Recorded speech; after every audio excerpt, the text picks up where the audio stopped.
paradox is a contradiction. Two statements, two beliefs, two facts that seemingly cannot coexist in the same environment. And in a story, paradoxes of character, paradoxes of information, paradoxes of events can be really interesting and also dangerous because they can spiral into incomprehensibility, and sometimes that might be what you want to do in your story.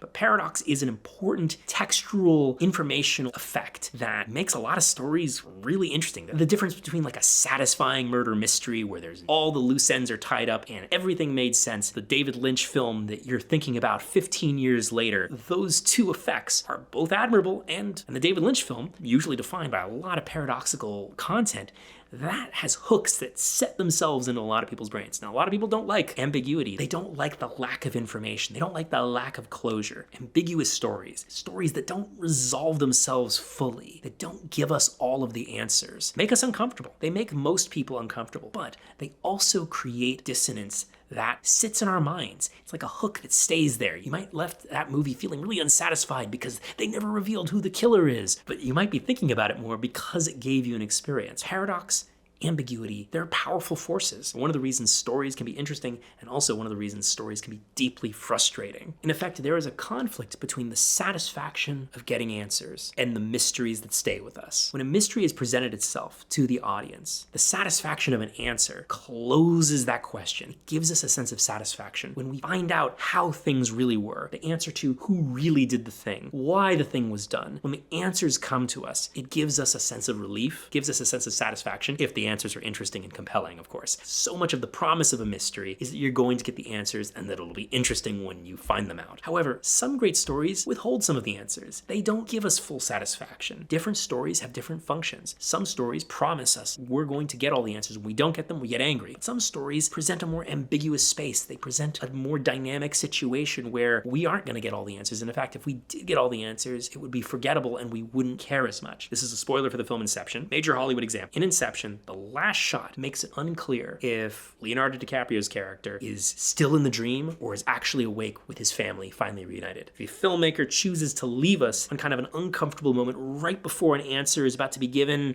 cuts to black, credits. And this particular example works because while they're not giving us an answer on the ultimate truth, we have gotten an answer that he has gotten some resolution, right? He has completed the job in one sense. We got to spend time with him in the third act reality of answers being presented, reuniting with the children, getting the team across the finish line successfully. We got a lot of resolution emotionally from this answer, but that ambiguous little doubt, it's this seed of doubt at the end, puts that into question, right? Whereas the version of this that cuts to black before the job is done would have taken away a lot of the resolution that the audience would have needed to enjoy the movie. There's something to be said about in a movie that's promising a lot of answers, that's promising resolution, like a big budget American Hollywood blockbuster, sowing a little seed of doubt at the end is a little bit more tasteful and interesting than just not showing us what happens. There is this time and a place for just not showing the thing and to having just full ambiguity. Layering in a subtle question mark to recontextualize something. That'll create a sense of debate and urgency, like, oh my gosh, wait, what really happened? Rather than, I didn't get to have closure. Because you want to give, ideally speaking, closure to the audience in most stories. Puzzles rely on incomplete information. What is resolution but information? The characters are going to be okay. Everybody got married. The problems are solved. Or, oh, he died and it was heroic or whatever. That's information. Withholding pieces of information keeps the puzzle going. And puzzles, to a lot of people, only as interesting as their capacity to be solved, right? We don't at least like the feeling that the puzzle was unsolvable. A lot of people criticize the films of David Lynch, specifically films like Lost Highway and Mulholland Drive, for being unsolvable, incomprehensible puzzles. I actually personally think that they are solvable. They're just really dense and require many viewings. A lot of people felt very confused and upset by the sense of this was an unsolvable puzzle from the beginning, so why try? Well, I do think that those films are solvable puzzles if you watch them enough times and you really analyze them. They just don't present clearly on the first time viewing. Most puzzles, most ambiguous situations, you want to at least give an audience the sense that they could have figured it out, or that they're just one piece away from figuring it out. The Inception example really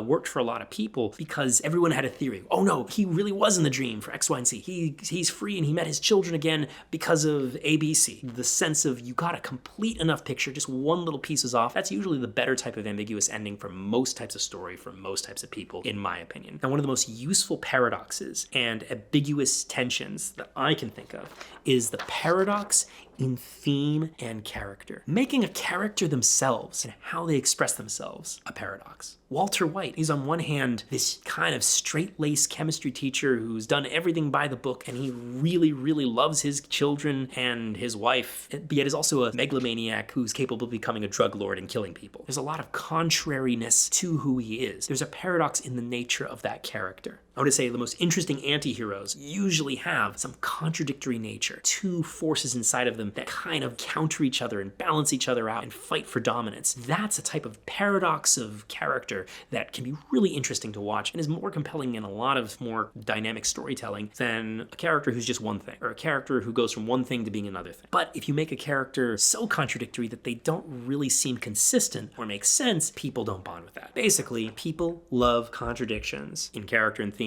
when it's well placed and tasteful. You want to be comprehensible and you want it to make sense. And most of the time, you want your characters to at least make sense to you, the writer. It is your choice if you want to reveal every aspect of your characters to your audience, but you should work it out who the person is and what they believe in your own mind palace as a writer and as a creator, because you are God of your story. Anyway, thanks so much. Like and subscribe if you want more content like this, and check out one of our courses with NYU professor John Warren, Writing the Feature, which is our premier screenwriting course, which covers everything about writing screenplays from idea to finished script, and it's very similar to John's advanced screenwriting course at NYU, and Writing the Short, which is our free course on writing short films. Thanks so much and have a great day.